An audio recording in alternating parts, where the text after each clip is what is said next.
वयाच्या 9व्या वर्षी अंधत्व आलं होतं आणि अंध असलेला हा जगाचा महात्मा असं अलौकिक विभूतिमत्व होतं, प्रज्ञाचक्षु होते.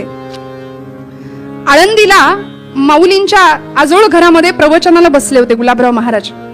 आपल्या आईकडे भेटायला आलेले, ज्ञानेश कन्या म्हणून घ्यायचे स्वतःला, अनुग्रह केला होता माऊलींनी मांडीवर घेऊन. गुलाबराव महाराज स्वतः सांगतात चरित्रात. आणि प्रवचनाला बसलेले गुलाबराव महाराज, आळंदीमध्ये अभिषेक सुरू आहे माऊलींच्या समाधीला.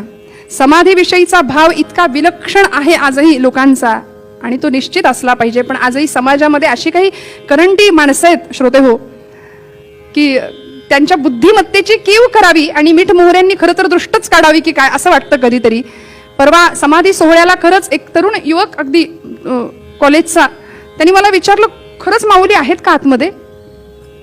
संजीवन हा शब्द न कळण्या, बुद्धीचा आवाकाच नाही आमचा तो कळण्या इतका, पण